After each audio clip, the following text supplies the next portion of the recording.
So let us welcome you and everybody to our session today called Building a Circle Support. This is a little bit unusual in what we've been doing for the person-centered planning, for enhancing and building the strength of person-centered planning in Nebraska. I'm Mark Friedman. I'm director of the project, and I've seen you, a number of you, and a bunch of you in the other trainings that we've been doing. Today is a little bit unusual in that this is one of our 4-part series. And the goal of it is that through it, people can actually build a circle support or greatly enhance your circle support if you've already done that. So as we go along, let me just recommend if we can put in the chat box what's been most helpful so far. And we'll just keep, that helps us give us feedback and some of the things that we're doing. So let me touch base on a couple things. One is the just a little bit of background before we hear from David Wetherow for our time together.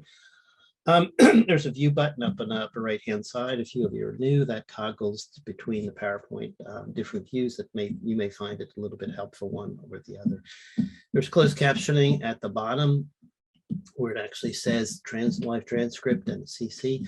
And that will open and begin. That's a toggle button. You can turn that on and off. It's also really helpful when we're trying to model behavior for other people that may need that. So if somebody would spotlight me, please.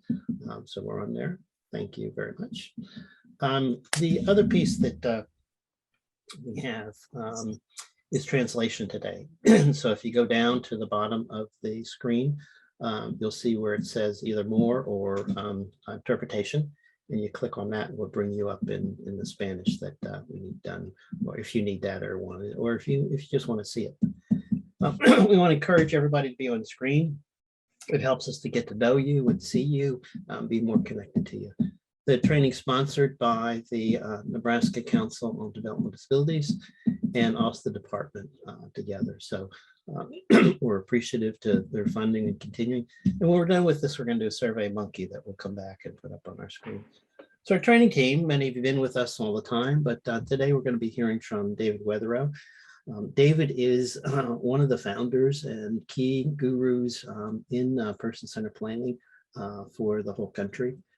David has been working on a project called Star Raft of creating circles of supports for a number of years now. It's a major project he's working on in Michigan. And so for that reason, we've asked him to come and help us here. And so with that, David has been is in British Columbia, has been one of the founders, both Star Raft, but also several other community cooperatives that are currently in place across Canada, and also was the creator of microboards that currently have over 1,000 around the world. So with that, we're going to turn you over to David. We're delighted that you can be with us, and we appreciate you being with us. Thank you, David.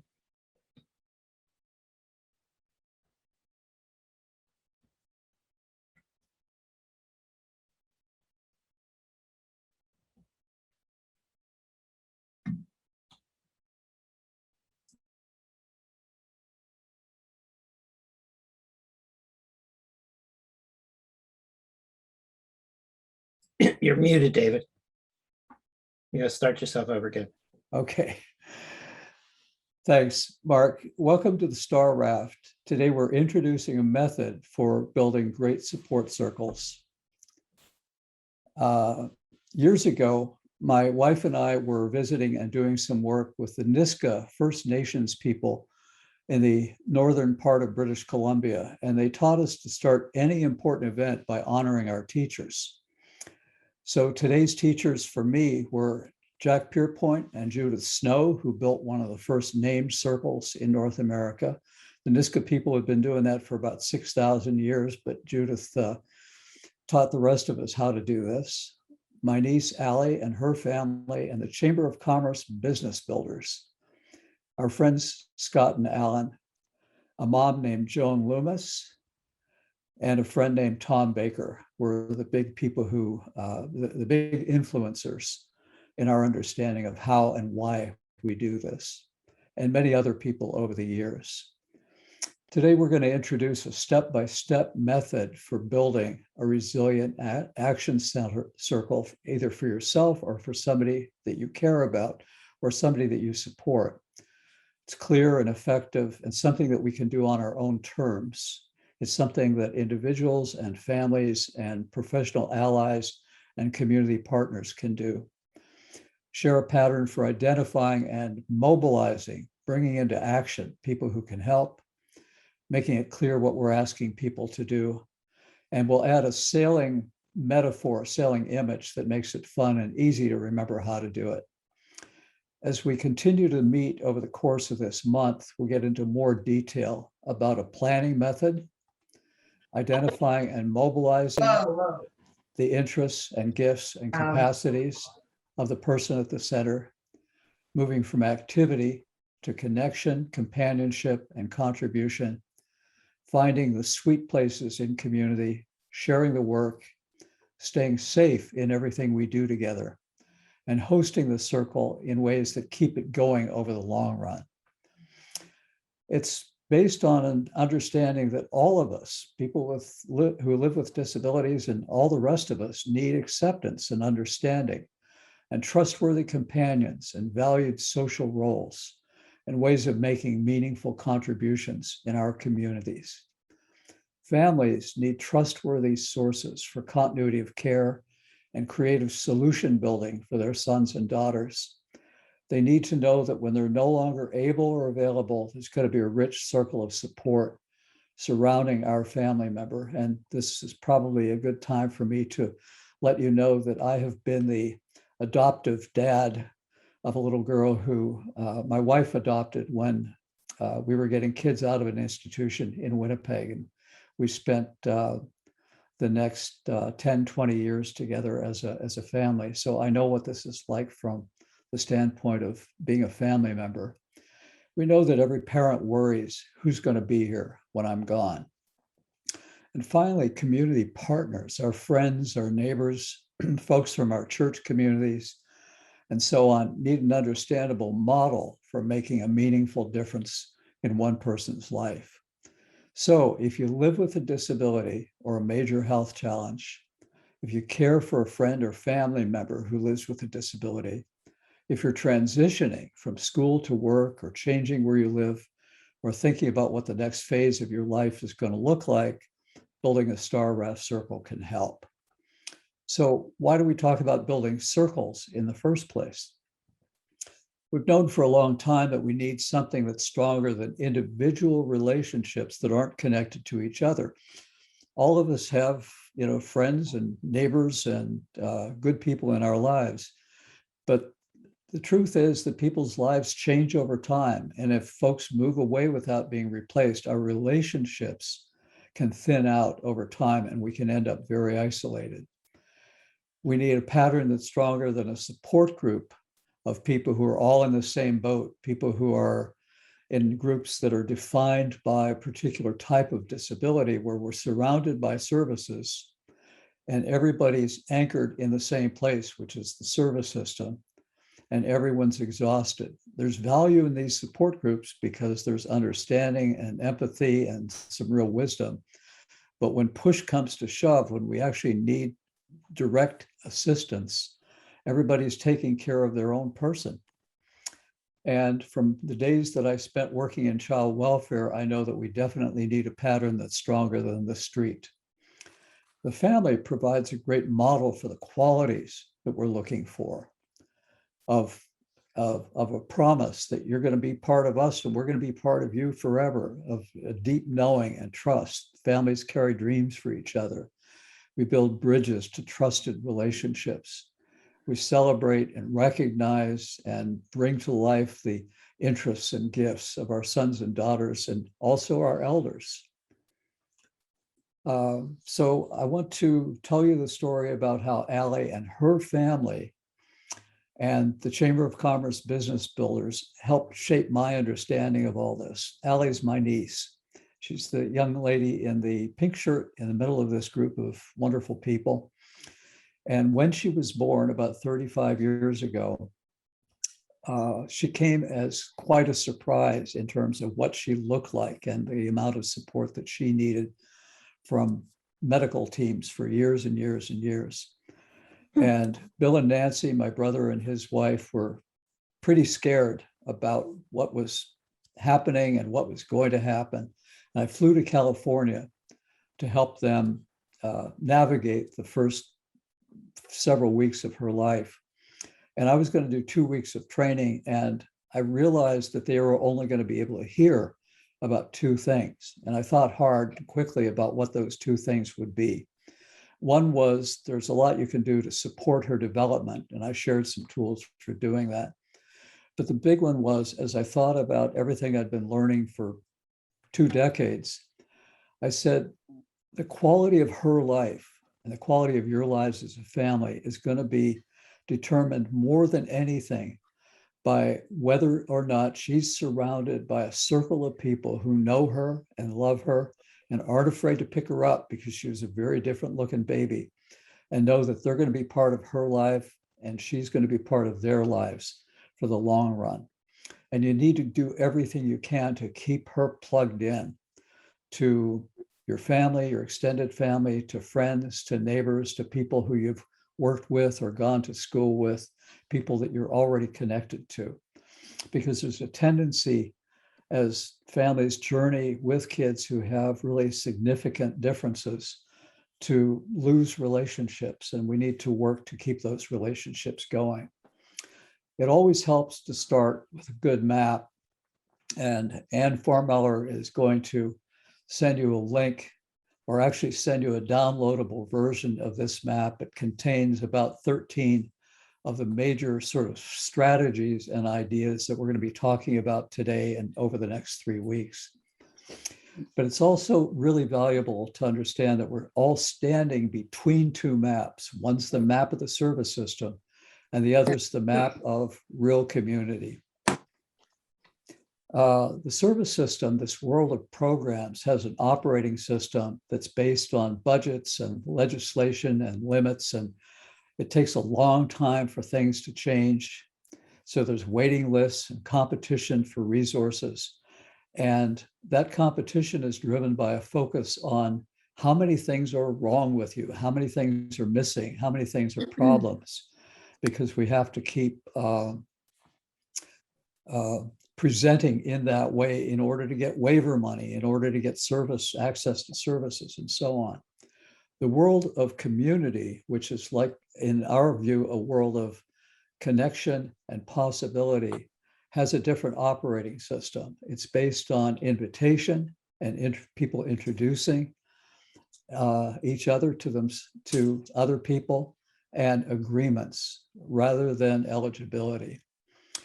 So a good example of that story is our friends Scott and Alan. Scott and Alan have both given me permission to tell their story, to show their picture. And it's a story that also reflects my kind of growing understanding of what the circle building business is about. We were getting kids out of an institution in Winnipeg. The good staff in the institution introduced us to Scott when he turned 21 and was no longer eligible to go off to a school for kids with vision problems. And they said, you know, it's not really right for Scott to live here for the rest of his life. He wants to get on with other things. He's no longer in school. Could you folks help him create a new life, create a new possibility in Winnipeg? And we worked for about 5 months with Scott and other circle members to help Scott step out. And Scotty stepped out in the middle of January in Winnipeg, where it was 40 below zero. We had found a place in a small 14-unit cooperative in downtown Winnipeg, because Scott said he wanted to live where there was music and where there was art and where there was culture going on. We found this little co-op and thought this was a kind of a better idea than living in a 200-unit apartment building somewhere, because in this 14 units, there were people who were more likely to be on purpose about being good neighbors with each other. And also there were a lot of different jobs that Scott could do and make his contribution. Later on that summer, I was picking up a check at a golf tournament and telling stories. And I told the story of Scott. And I told the story of a little girl that my wife had brought home. And one person woke up at the golf tournament, a corporate lawyer named Alan. And at that time, it didn't occur to me to make Alan part of somebody's circle. The thing that I knew that I could do was make him part of our board of directors. So after we got to know each other for a while, Alan was coming to his first board meeting, and he walked into the lobby of our building. We were on the 17th floor, and Scott was waiting at the elevator for somebody who could see well enough and reach high enough to touch the button for the 17th floor. And on their way up the elevator, Scott and Alan introduced themselves to each other. And Scotty looked up at Alan at one point, about halfway up this elevator ride, looked up at Alan and he said, "Well, Alan, what do you think of me so far?" And they had a big laugh. Alan said the sort of anxiety he felt about meeting somebody with these kinds of physical differences just sort of disappeared. They went into the board meeting. And in the middle of the board meeting, you know, you do the president's report and the treasurer's report, but in the middle of the board meeting, we're having coffee and they're sitting next to each other. Scott and Alan are having guy talk, which is how the Blue Bombers and the Winnipeg Jets are doing this season. But what do you do for a living? Al says, "I'm a corporate lawyer," and he named the company. And he said, "Scotty, what do you do for a living?" And Scott said, I work in a sheltered workshop where I'm putting together earphones for Air Canada. And that's what I do." And Al says, "Well, how do you like that work?" And Scotty says, "I don't." He says, "I don't have any thumbs. So working with these small parts is really hard. And I have very little, almost no vision. So I'm wearing these big magnifying glasses. I got a big bright light shining over my shoulder, and I'm holding this real close to my face. And the guy on the production line behind me is cleaning the parts with solvents. And the solvents are getting up my nose and I'm getting high." And he says, "I got to tell you, Alan, it's not a good high." And Alan asks the $64,000 question that's at the heart of person-centered planning and person-centered supports and everything that we've been doing for the last 30 years. He said, "Scotty, what would you love to be doing?" And Scott says, "Radio. I've always wanted to be in the radio business." And Alan didn't know that people in the voc rehab system had been saying to Scott for some time, "Well, you can't do that because you don't have any thumbs and you can't see and you can't put the needle down between the tracks in radio." Alan didn't know that, but he did know a guy who owned a radio station. And he said, "Well, Scotty, I know I've played golf with and I'm good friends with a fellow who owns a small FM radio station in the south end of town. How about I introduce you?"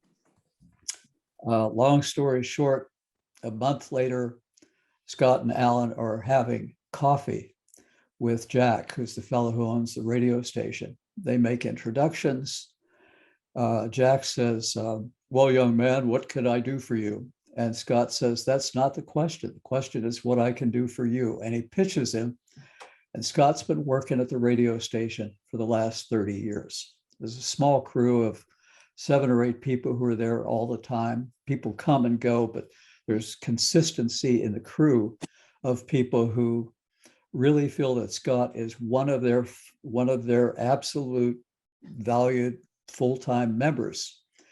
Work isn't full-time, it's part-time, but Scott gets paid scale when he's there. And he's part of this family of people who also love radio and who, you know, solve technical problems and sound problems and things like that. A couple of years ago, Alan called us. We had moved to Vancouver Island in the west coast of Canada. Called us up and said, "Scotty's in the hospital. I don't know if you guys know it, but Scott's in the hospital. He hasn't woken up, but he's going to be all right. But I'm there all the time, making sure that the doctors and the nurses and the technicians who come in understand who this guy is. And I've got my own doctor involved because Al's doctor had admitting privileges at the hospital." Finally, Scotty woke up and it took about a day and a half for his head to clear. And he said, "For the second time I know of, Alan, I'm really scared." And Al said, Scotty, you're going to be fine. You don't have to be scared. They balanced your electrolytes or whatever needed to be done. You're going to be okay. Scotty says, that's not what I'm scared about. I'm scared they're going to send me back to the institution because I failed community living. I didn't watch my diet. I didn't, do, one set of things that I was supposed to be doing. They're going to send me back, man. And Al said something I'll never forget. He says, Scotty, you're one of the 5 safest guys in Winnipeg. First of all, you got me. You got the people at the radio station. You got the people in the co-op. If you need to, live somewhere else for a little while we get things straightened out, you can come and live at my house for a while. And also, you've got the people that you sing with on Friday nights at the Toad in the Hole Irish pub in Osborne Village. Scott was part of a little band. It's actually some of the people who we connected Scott with when he first stepped out. And these folks sing songs about farm life and fishing life and boating life, these folk songs. And one refrain in these songs is, rise again, that your heart may be broken and life about to end, no matter what you've lost, be it a home, a love, a friend, like the Mary Ellen Carter, rise again. And Scott's arms go up and the place goes nuts because everybody's been waiting for him to sing this song. So he really is one of the 5 safest guys in Winnipeg. Now, what happened here was that in addition to the formal support services that Scotty needs and needed, which are still important, Scotty had,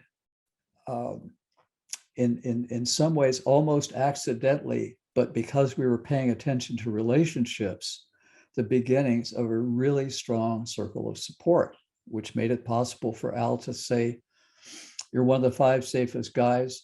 And the part that I'm doing is something that I can do. And the part that your singer friends and the radio station people are doing are the things that they can do.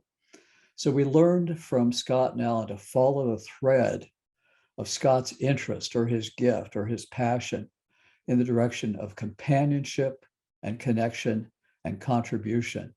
And we found a sweet place in Winnipeg, that radio station, where his gift would find life.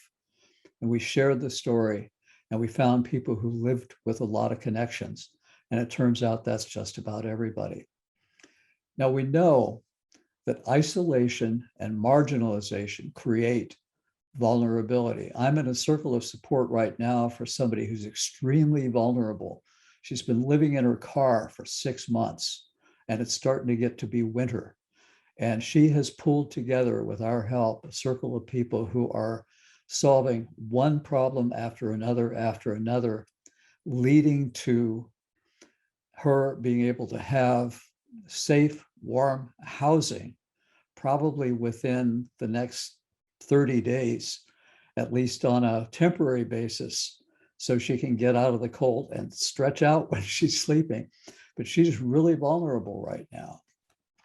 Scott and Alan also remind us that people thrive where they are known and loved, that committed relationships are the foundation of a good life, that engaged and creative companions like the radio station crew invite expression and mastery, and on-purpose allies can generate opportunities for contribution because they can invite us into the place where they're making their contribution. I think about the little band at the Toad in the Hole. It's sharing the spaces, the social spaces and the workspaces and the learning places where we have standing opens the door to someone for presence and participation and contribution because we're opening the door from the inside and introducing our friend. There's research showing that involvement in strong social networks improves health and increases lifespan. And we know that watchful allies, watchful partners, family members, friends, neighbors, increase our safety and security. People do scuba diving about 2 miles and 500 yards out in the ocean from where we live. one ironclad rule of doing this kind of diving is you never dive alone. If you dive alone and you get snagged up or your oxygen computer goes haywire, you're gone if there's nobody to save you. And if you're with a friend and they get snagged up, you're in a position to save them. So there's an ironclad rule about never diving alone. We need allies. We all need good partners in our lives. And the circle also helps to focus our collective energy. There are a lot of people who care about the person whose circle I'm part of right now, but now they're getting together and they're starting to share the work and they're starting to get to know each other as well as getting to know her. And it gets easier and easier for this circle of people to help her make the headway she needs to make. So when somebody that we care about is at risk of isolation, maybe because we're getting older as family members, maybe because they don't have real strong connections in the community, it makes sense to invest time and energy into strengthening connections. Mark and Ruthie and the rest of the crew have been doing a lot of teaching and sharing about person-centered planning. And one of the themes in this all the way along has been bring your circle members to the plan, because first of all, people will actually support what they help to create. But it also means to the service people who are conducting the plan that there are other people in this person's life who can actually help get things done. So it makes sense to invest time and energy into strengthening connections well ahead of time. This can be challenging sometimes because we're not practiced in doing this, but there are a lot of different ways of doing it. We can begin by inviting one single person. That's easy enough to do. That's an easier thing to do than thinking about, I got to build a circle. Well, I can invite one person and then gradually invite other people who can help. And together we'll develop an action plan, listening as closely as possible to the hopes and dreams of the person at the center, and then maybe inviting the dreams and the commitments of family and friends and other community partners. Now, I know that we're talking today to family members, probably to some people who live with disabilities, to service providers, to service coordinators. We already know that you're working hard, and we know that you're busy, and we know that your personal network might be feeling kind of thin at this point.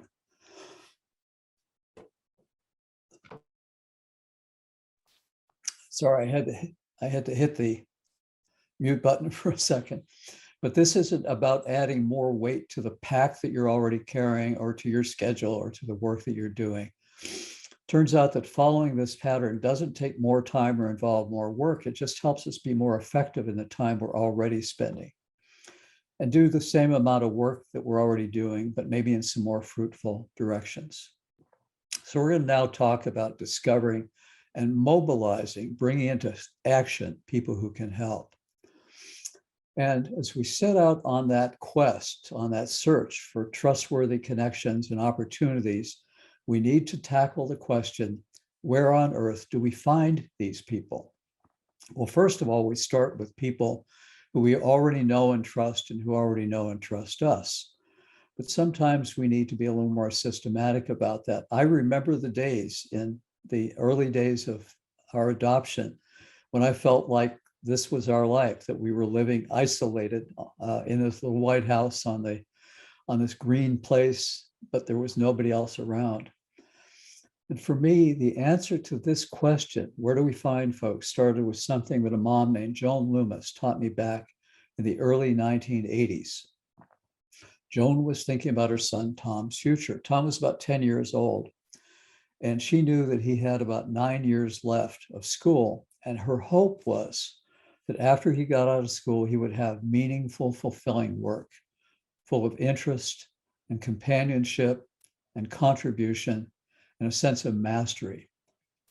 And she figured the traditional service system wasn't likely to generate the kind of future that she and her husband were hoping for Tom. This was Winnipeg. It was 30, 35 years ago. There was nothing but sheltered workshops and pre-employment programs. And she knew that systems tended to take a very, very long time to do something significantly different. I mean, these days, there's a lot of supported employment and customized employment. These are wonderful patterns, but it took a long time for government to get there. Joan was pretty sure it was true because this was the year that 57 families marched on the legislature to lobby for more day program spots because their kids had all aged out of school. There were no more day program spots, and everybody's sitting at home watching daytime television. But let's take a little deeper look at what that meant. First of all, I had just come out of government, and she said, David, you guys weren't counting these kids on the way up. The system wasn't very successful at planning and budgeting and competing for resources. But second, it meant that 57 families were stuck facing the boundary with the service system and spending an enormous amount of time and energy trying to make the government and the service system do something else. But most importantly, it meant that 57 sets of extended family members and friends and neighbors and colleagues, maybe church partners, had never had a chance to see themselves as part of the picture. So they were all the people and their gifts and the places where they had standing and all of their connections were missing in action because nobody knew what to do besides to feel empathy. There's a blogger who we follow called Seth Godin, who said our normal approach is likely to be useless here. If it's a new problem, maybe it demands a new approach. If it's an old problem, it certainly does. So Joan took a new approach and thought about the little church that she attended with her family, small church in a working class neighborhood in Winnipeg. When she thought about the people in her church, she remembered the nursery rhyme that they used to say as kids. We all learned it in second grade. Here's the church, here's the steeple, open the door and see all the people. And she wiggled her fingers and she said, she was in my office, she said, David, I realized that everybody goes someplace during the week. And I said, Joan, what are you talking about? And she said, well, Joe builds houses and Harry works at the tractor plant and Mary volunteers at the art gallery and Bill works at a printing plant and they all know Tom and they all like him. And she also noticed that some people seem to have lots of connections because they were connected to associations in the community. Joe belongs to the Rotary Club, so he's connected to a lot of other local employers. Carla volunteers with Habitat for Humanity, so she's connected to other church members and teachers and business owner and craftsmen, creative people. And Mary helps to organize the folk festival.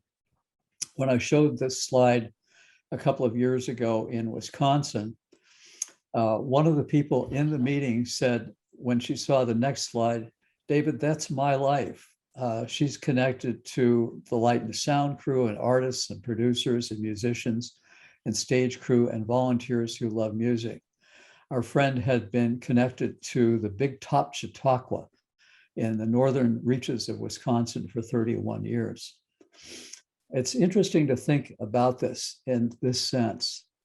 Very often we will go to the folk festival as an interesting activity, and it's a fun thing to do. It's an enjoyable thing to do.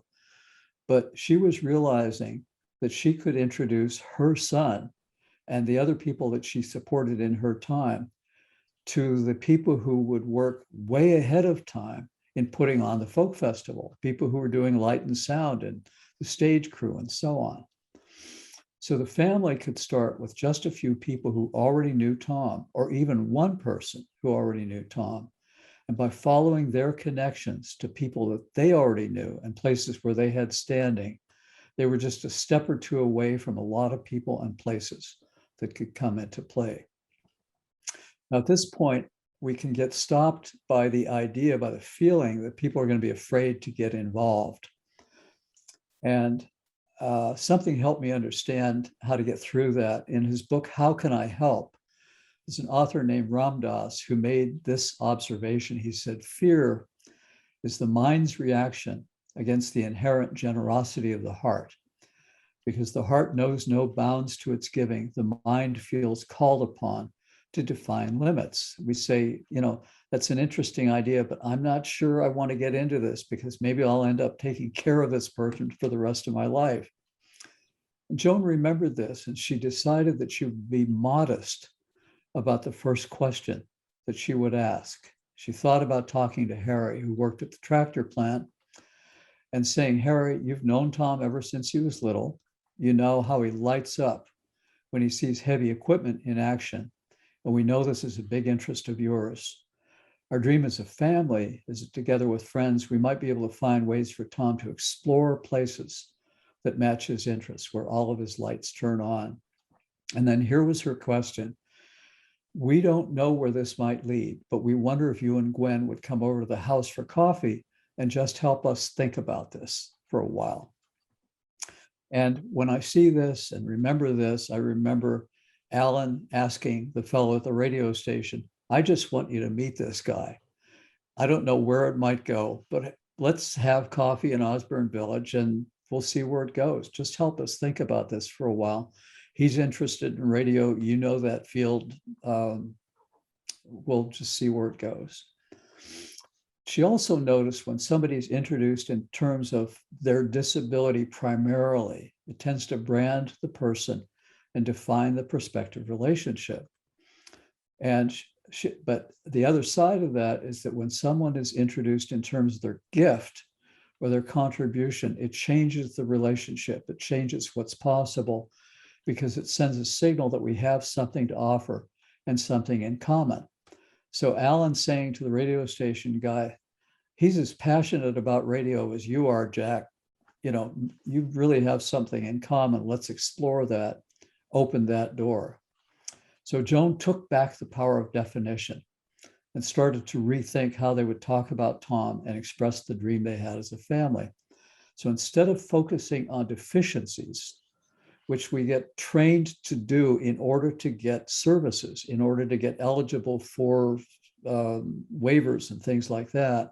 I mean, Tom had Down syndrome. His speech was somewhat hard to understand. It takes him a longer time to learn stuff. He's got a funny bump on the back of his neck. And by the way, I do as well. He's feeling isolated a good part of the time and so on. But people already knew these things. What they didn't know, by the way, that's a practice that we've described as a game of competitive misery. We have to be more miserable than everybody else in line in order to become eligible for the waiver.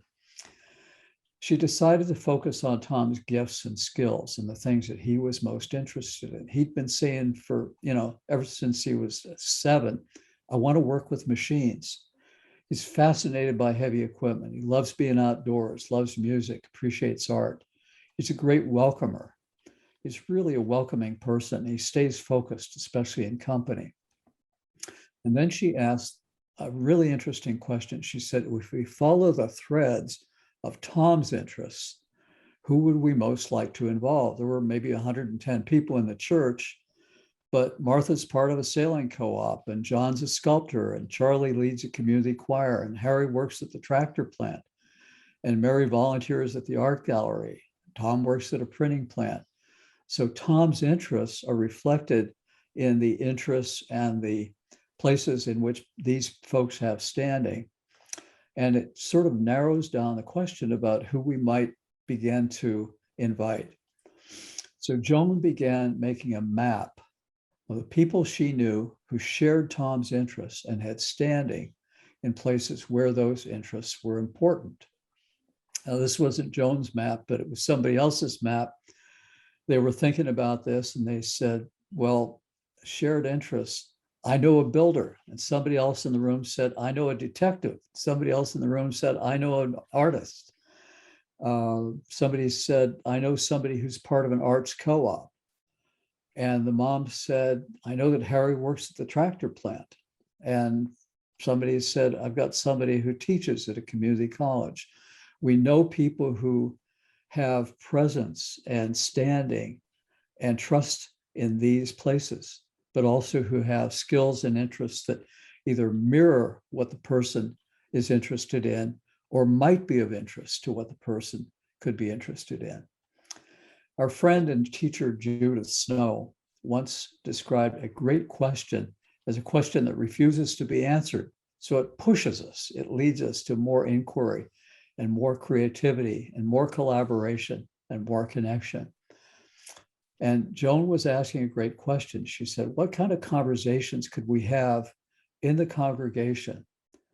And what kind of practice could we engage in over the next 10 years? So when Tom gets out of school, he'll have a job that he loves with people who know him well in a place that has learned to really value his contribution. And I said, Joan, what do you mean by practice? And she said, really concrete things like summer jobs or volunteering after school and things like that. We know that we can do that if we create the invitations, if we create the conversations that support that. Because they were already anchored in a church community, Joan knew that she could start with an even bigger question and share the dream of building a circle of people who would agree to be on purpose about Tom and his future for the long run. And that's what we'll introduce next, are the concrete methods for doing that. But now we're going to have a breakout room. We're going to ask every person in the room, including me, I'm going to be in one of the breakout rooms as the same kind of member as you are, to think about if you were building a circle of support for yourself, not for your kid or your dad or somebody that you care about, but for yourself. Why would we do that? Well, maybe we need some help in moving forward with a project or an idea or getting something done that we've been wanting to do for years, but we've never taken action on. If you were thinking about inviting people to help you think about that and to maybe offer possible connections, who would you invite? Who does it occur to you in this moment to think about inviting to your personal circle? And why are you thinking about inviting that person or inviting these people? And we've listened to folks talk about that. We've been on the journey with folks who've thought about that for a long time. Sometimes somebody will say, I want to invite you because you're connected to the radio station, and I'm really interested in that. Or I want to invite you because I have a dream that I'd like to share with you. And you're somebody that I trust to listen to that dream. Or I value our friendship. Or I want to invite you because you're working in a place that that's of interest to me. I would want to find more about that. So this is personal. This is a little personal question. Think about whom you would like to invite to your personal circle and why you would think about inviting that person or these people. We're going to take 15 minutes. Mary is going to send us all into breakout rooms for 15 minutes. There's a Spanish language breakout room with our great friend and translator, Sam Dubois. But the rest of us are just going to randomly be assigned to breakout rooms. And we have 15 minutes to talk about that and to share one person after another who I would really love to have this kind of conversation with, who I'd really love to have in my personal circle, why I'm thinking about that person. What is it about that person that makes sense to us to bring that close? And we'll see what we discover. We've got 15 minutes. We're ready to go in. Mary, are we ready to make the jump? Welcome back, everybody. We'll give people a little chance to get seated and reconnected with their earbuds and headsets and so on. I think we all appreciate that little break, that little stretch.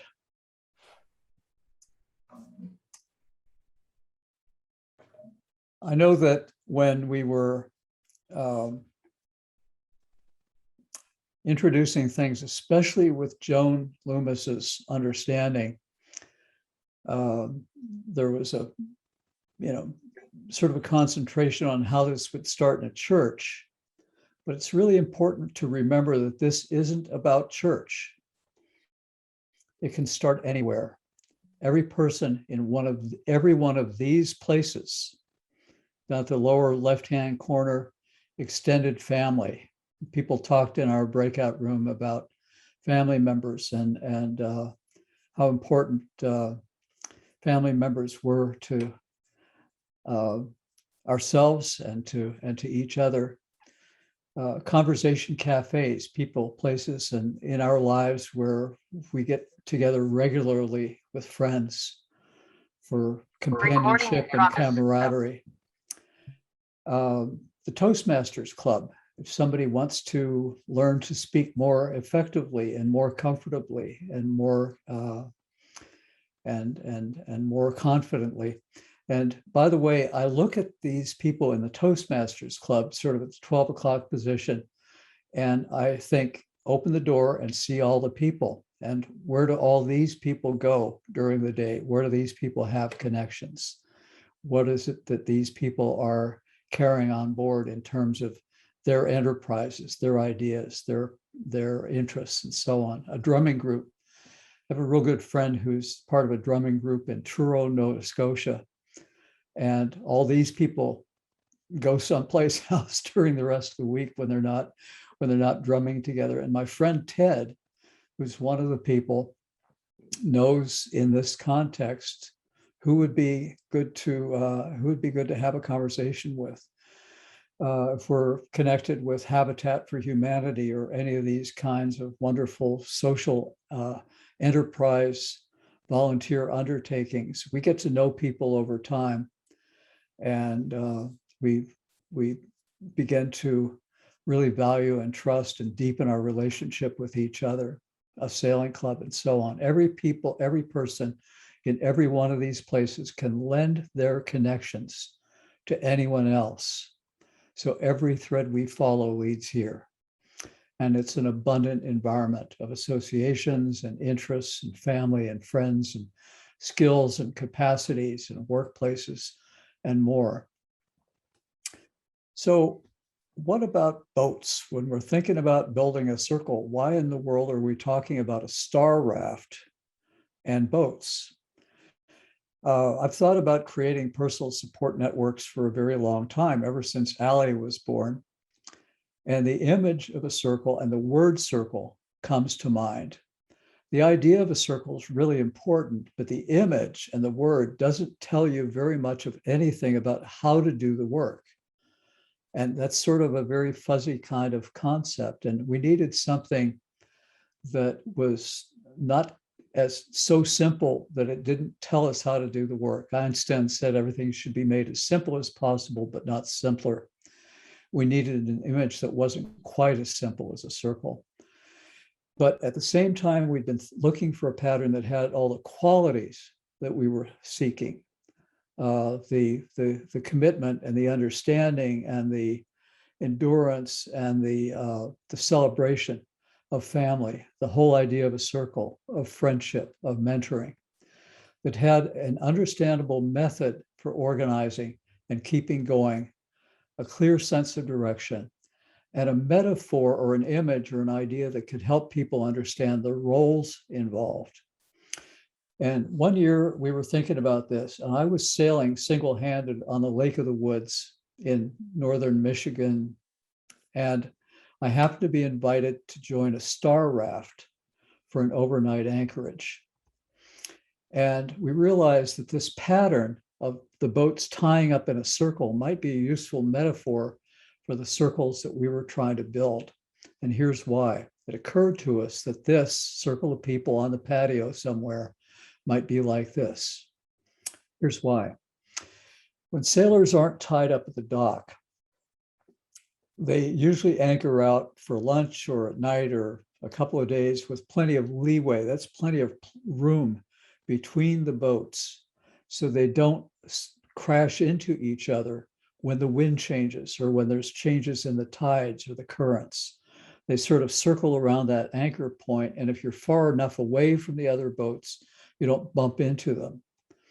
But sailors use a different pattern when they want to anchor in community. And it's based on a nautical tradition of hospitality and keeping each other safe on the water, whether you know each other or not. People sharing connections and what's on board, helping new sailors learn the ropes, talking about how to manage hazards up ahead because there's hazards in the water and you just need to know how to steer clear of them, how to identify them, notice them, and make sure that you get around them on the proper side. Identifying the sweet places to visit, the really beautiful places, the really interesting places, and planning the next adventure together. So the Star Raft starts, as we were discussing in our breakout rooms, with an invitation. And it's built one boat, one person, one conversation at a time. And the secret is that only one person needs to know how to build it. And that person anchors out and then backs in toward the center of what's going to become a circle of boats. So this person actually knows how to do this. And imagine in the story I'm about to tell you that nobody else really knew how to do it, but they just follow instructions. But since we're thinking about this as a metaphor, as an image for building strong personal support networks, take a few minutes to think about where you are anchored, all of the places and the relationships in which you have standing. And a lot of those really showed up in the breakout room that I was in, and I'm sure in the other rooms. Everybody, each of us is anchored in relationships and workplaces and learning spaces and community groups and great good places where everybody knows our name. And we're either presently anchored in them or we've been anchored in them in the past, and we still bring our relationships with us from the places that we worked 20 years ago, or the places that we were part of Rotary Club 20 years ago. But now let's think about what we carry on board, because there's that tradition of sharing what we carry on board.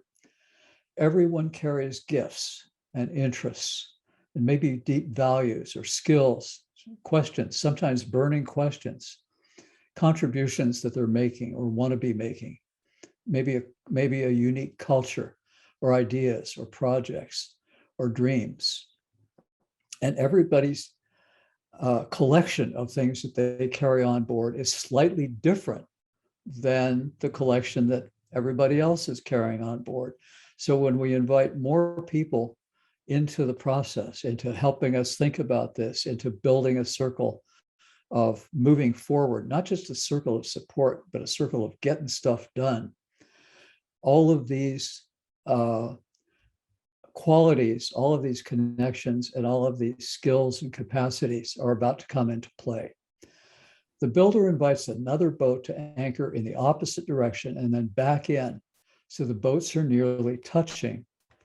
And the two boats make stern ties with two short pieces of line, two little pieces of line. And the lines are pulling inwards and the anchors are pulling outwards. And things are wiggly for a while and then they kind of settle down. But now all the places and relationships in which each boat is anchored and all of the resources carried on board are available to the people on the companion boat if we decide to make them available, if we decide to share them. And if you think about the course of your life and friendship and family and collaboration in work and school and church and other places, we do this all the time. We do this naturally. We share our connections. We introduce people to our other friends. We introduce people to opportunities and invite them to learn about and share in the places where we have standing. I remember being on a habitat build, and the first year I was there sort of by myself, but the second year I invited 3 or 4 other friends to come and join the habitat build because it was such a cool thing to be doing. It was so much fun. The builder invites a third boat to join the raft by anchoring out in a different direction. And remember, everybody's anchored in different places, in different history, in different opportunities, backing in and tying up so the available resources multiply. Now, one of the people who's just joined the Star Raft, who didn't know how to do it, now knows how to do it. And she decides that this is so much fun that she's going to invite her friend to raft up. And she teaches her friend how to anchor out and back in and tie up. So now organizing and strengthening the Star Raft and growing it is no longer the work of just one person. Everybody who's in the Star Raft knows how to start and build one, and so do you. And once you know it, you become one of the people who can start the next one. The Star Raft pattern, by the way, as far as I've been able to find on the internet, is only written down in about 2 places, but it shows up all over the world because people have paid it forward. Somebody's been in a Star Raft and goes away and moves across the country or across the world and becomes one of the people who can start the next one. If we add more boats, the Star Raft begins to look like this, or the circle begins to look like this. But remember, it's one invitation at a time. This is off of an island in Greece. It's a pattern you'll never forget. This is in Chesapeake Bay in the United States. What's interesting to me is that the shape creates a space in the middle where it's safe to swim, because everyone's in view and everyone is always within reach. And as we think about that, the people who we support are going to be entering new phases of their lives, new opportunities, new sort of explorations, new things that they want to do or achieve. And it's really helpful to have people around you when you're doing that who can keep an eye out and help you avoid some of the hazards, pull you out of the water if you need to be pulled out. So it's the metaphor really holds here. So when we design Star Raft circles, when we build them so that people can see and support and encourage one another. They feel accountable to the person at the center and to the group. They have standing in different places and they have different interests, so more opportunities show up. They see the need for continuity, for keeping this going over the long run, so they naturally keep adding new people. And there's a sense of energy and creativity and celebration. And I can tell you from my recent experience in the Star Raft circle that I'm part of right now, when that energy hits the table and people are just delighted as things move forward, and they're making commitments and they're getting real work done. And there are more of the people to share the work and an understandable model for sharing the work, which we get into in more detail in week 3. Next week, we'll talk about setting a good direction, understanding from the person and with the person where they want this to be going. And in week 3, we talk about taking the helm. And part of taking the helm is being real clear about sharing the work. And once the circle is sort of formed this much, they start to tighten up on the stern lines so people can literally walk from one boat to another. So now they can visit and share hospitality. And thinking about tightening up on the stern lines is a series of engaging conversations about where are you anchored? What are you carrying on board? What are you interested in? What do you, what are we accomplishing? My daughter has taught me to always start every circle meeting by celebrating the done list, because all the anchors are grounded in different places. There's safety when the wind shifts.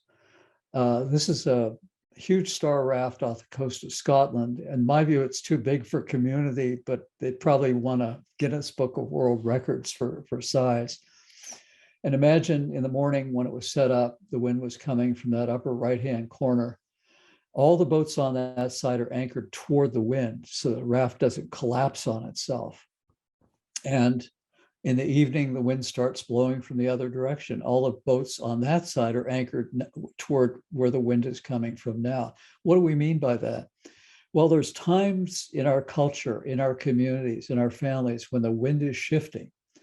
Somebody gets sick or loses their house or loses their job.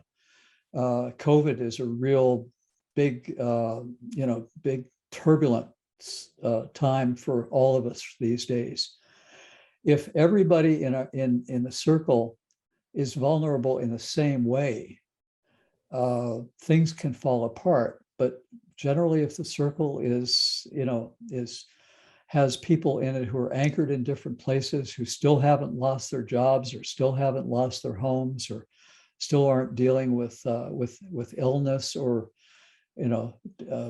sorrow, then we're more safe. And somebody whose anchor isn't strongly grounded at the beginning because they are really thin on relationship is safe while they're gaining strength. And somebody who loses their anchor has time and help to get grounded again.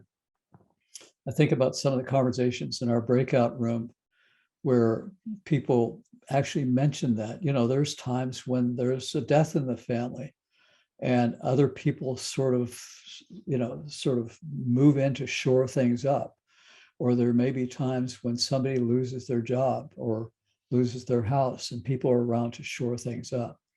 Now, continuity is important. Many of us will need this kind of on purpose, significant, loving support for a long time.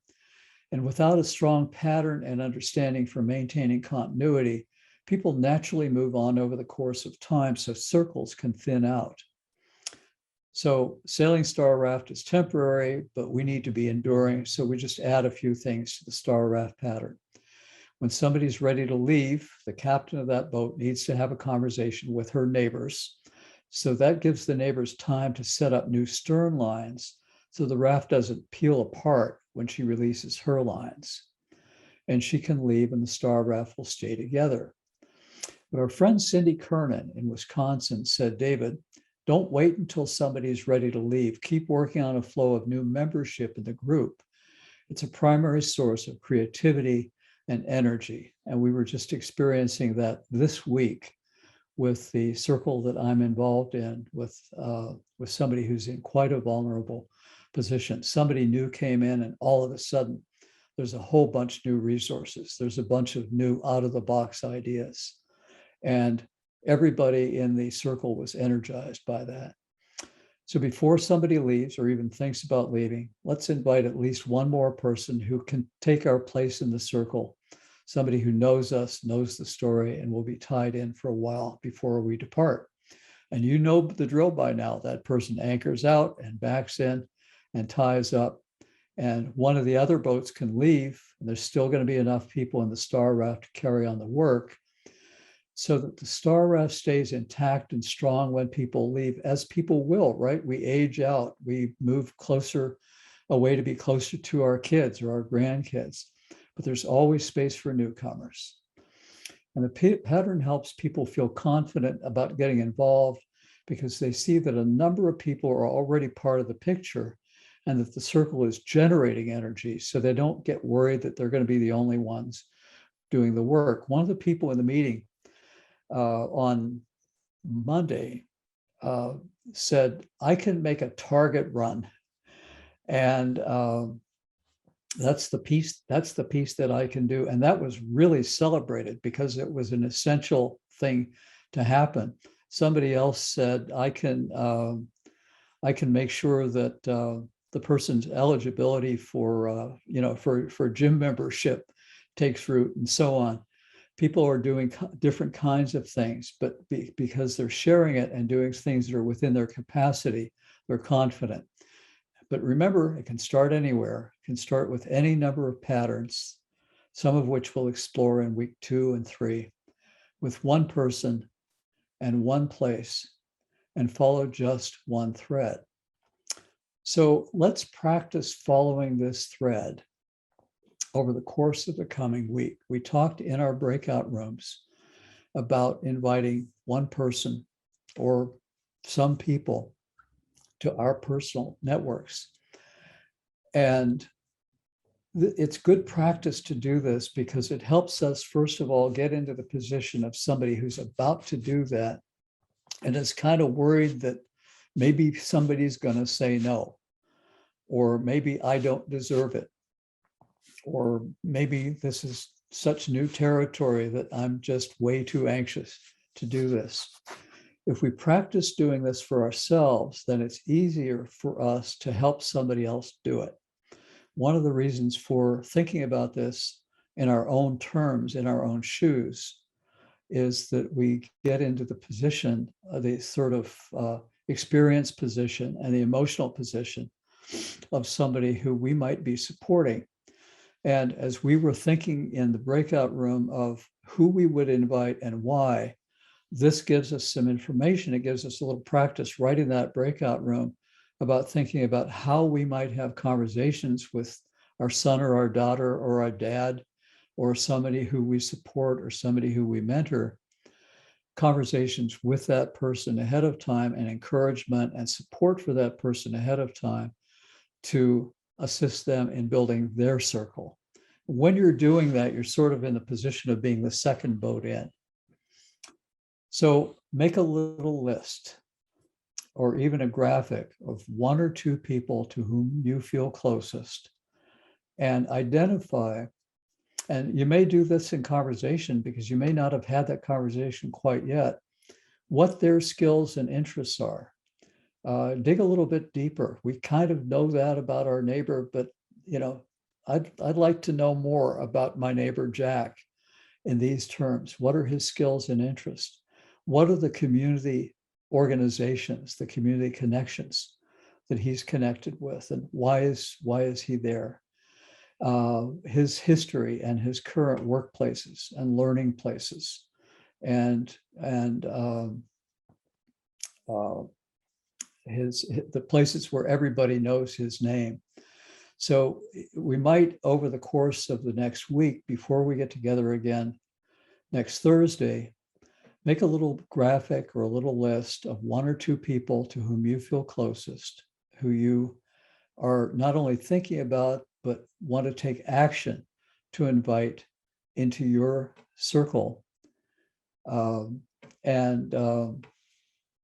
do this little bit of detective work, do this little bit of drawing.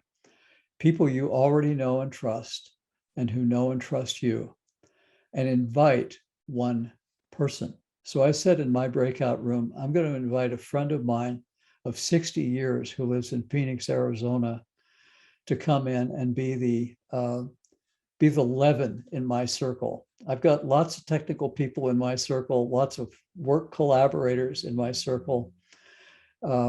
Just one more person who everybody would be really glad to see and who can keep us reminded of how sweet this work is. Invite one person. And I mentioned right at the top of the hour that Tom Baker was one of the people who has been my teacher in all of this. I met Tom when I was 16 years old, and we moved into a brand new community together. All the houses were being built at the same time by a single construction company. So we all moved into that part of the street at the same time. As families, we planted lawns and planted trees and built retaining walls together. So we got to know each other in those ways. Tom was two houses away from us. And he taught me to play chess. And Tom beat me at chess every Wednesday night for 2 straight years until I finally beat him one night and he gave me his chessboard. But then I went away to university. And I came back after that first year in university, having failed dismally at university. And they actually said, David, we don't think you're fit for higher education. Please never darken our doorstep again. So I was coming back in disgrace and in desperation. I was desperate for work. And I went to the Colorado Department of Unemployment, which was about probably a 30-minute drive or scooter ride from where I lived, and was filling out forms, application forms for work at the cement plant or the coffee company or the flour mill. And Tom knew that I was really at loose ends. He worked for a printing company in Denver, small family-owned printing company that was actually a big printing company, but not a giant printing company. And he was the estimator in the printing company.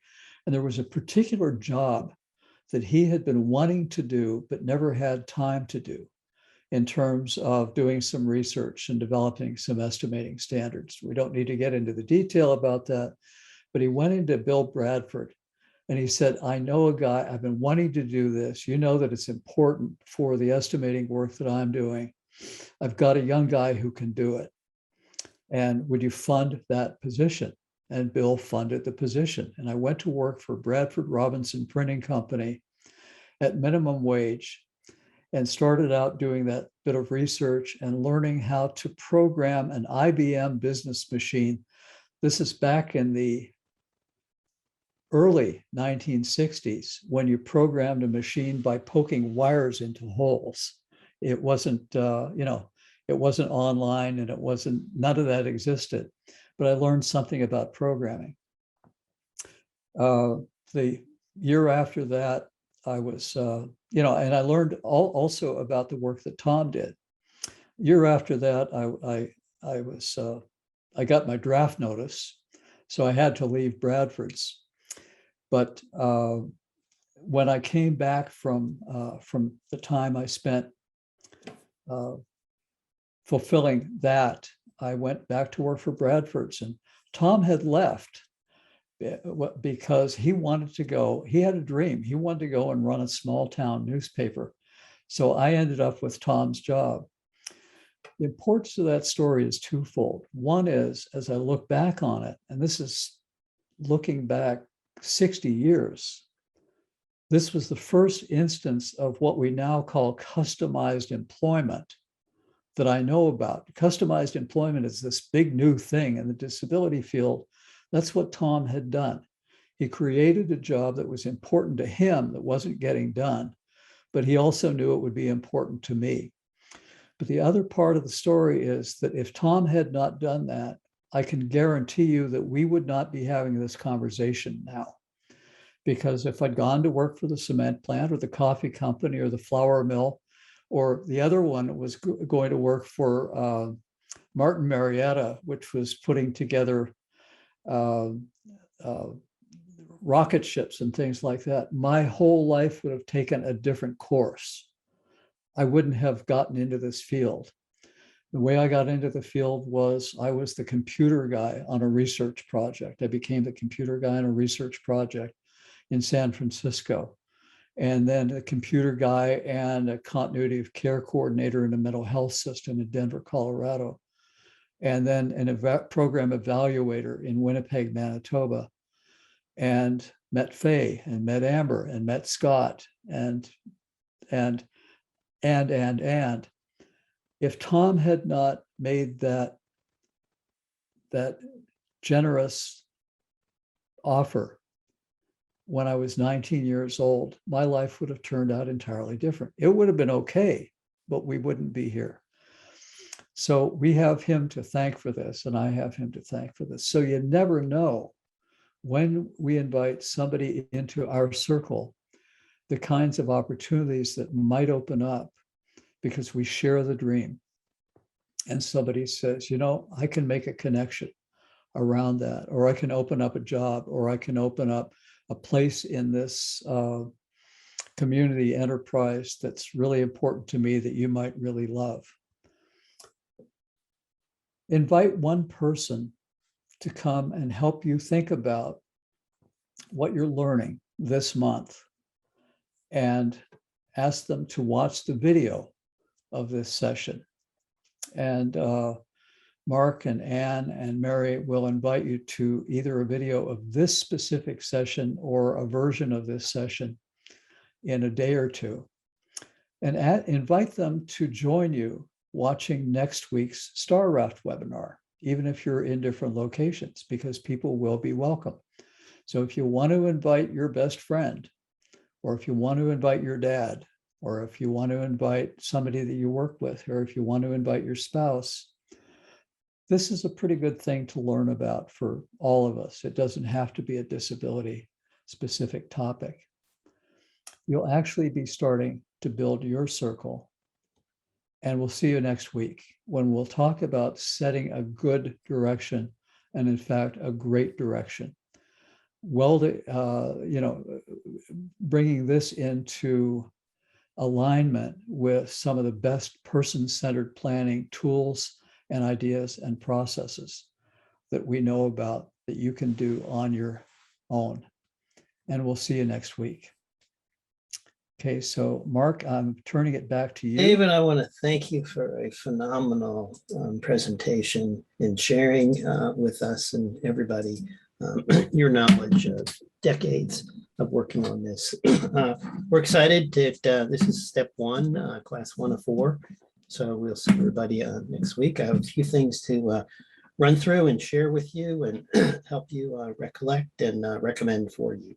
So some of those are the notion of the advanced topics. David is the first of 4. Following that, we'll have Kathy Brill talking about children and young adults. And it's been one of the issues of, as person-centered planning, what does it say for young kids? The ESU, service coordinators and families who maybe aren't in waiver programs yet or just in the beginning steps. After that is, Pearl Barnett,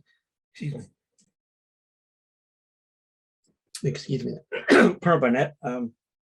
Barnett is probably the most significant world-class expert in person-centered planning and older adults. And it's been a big issue of how does it affect, you've heard me talk about the story of my mother, but we're so focused on disability, how does it affect people and the other waiver adults and physical disabilities, the waiver program, or people who are in nursing homes and are served by the department. Following that is Michael Kendrick, who has been a colleague of mine for a decade, David and I both for decades, and does international consulting around the world and is working on alternatives to guardianship called supported decision-making. There's a major effort in Nebraska to get that started, begin with that and see what steps can be taken. We'll also have Mary Phillips, who is the president of the Nebraska ARC, as part of that. Then Ruthie Mary Beckwith, who is my partner in all of this and is with us today, but talking about what you heard David begin to talk about of employment, customized employment and discovery. And finally, the session on hoping to have self-advocates and their supporters come and talking about leading their own meeting. And at the bottom is the link for all of that to register. It's just simply on the department's website, and they will drop that into the chat box for people. So some of the other things, we want to invite anybody to become a person-centered planning champion and be with us. And just a second. Excuse me, I've got a cough here. So the champions are for anybody who wants to learn more about. Now we have nudge trainings, but this is really sort of our own circle support community to practice as people learning together. And learning about other trainings in Nebraska, receiving other information. So if you want to join us, we're going to have monthly meetings. And if you want to be invited to those and be part of that, further and deeper with other like-minded people, service coordinators and families and providers who all want to learn and deepen and enable, enhance person-centered planning in Nebraska, please drop your email in the chat box and we'll invite you to the person-centered planning champions. A few other things. We started success stories. This is the first one. Teresa is with us today. This is her daughter, Emma, and she wrote her first story. So if you know of anybody who's had success stories with person-centered planning, part of the training or not, experienced in whatever way, just simply send me an email or put in the chat box you want to do a success story, or send me an email. Mary Angus, who's part of our team, and you've seen helping with the breakout rooms and some of the moderators, it will be writing that. So you don't have to be a writer. All you have to do is just tell us, here's an interesting story. We'll follow up with the person. We're dealing with the confidentiality and permissions and whatnot. And this will be up on, here's up on the department's website. And we want to gather as many success stories as we can, trying to help other people see how this can help them. We have 10 webinars that were recorded in year 1, and they're all up on the department's website, and they're just extraordinary. David Wetherow gave one before. These are some of the people who have the founders and creators of person-centered planning for decades, and all have worked in Nebraska and all did a 1-hour webinar. And we commend you, or the people you're working with, to be able to share that with them. We invite you to come and ask you to come be part of our Facebook. Again, just helping us spread the word. There are chat box or links for all of this, and you can save the chat box if you want. Some people can't get the links. There's 3 little dots on the chat box, and you click on that and bring that up. So with that, we want to bring you to a survey. If you would take this, our funders are really anxious to hear your opinion. Both the DD Council, the state, but also the federal government. Half the money comes from the federal government. They'd like to know what difference it's making. So we would be very appreciative if you would go up and click on the survey and put that into the chat box, and just click on that and give us a few words and thoughts. With that, I'm going to bring us to an end. I'm going to thank all of you for coming and being with us and sharing with us and being serious and committed and interested in what we're doing. So on behalf of all of the trainers, on behalf of David, we're deeply indebted, and thank you, David, for presenting today, bearing with us and being with us. Myself, Jennifer, who wasn't a presenter, is here, Janet, who served as moderator, Ann Formeller, and Mary Angus. We all thank you. We hope you have a good day. We will see you next Thursday with David presenting again. Thank you very much. We'll see you all next week. Bye-bye, everybody.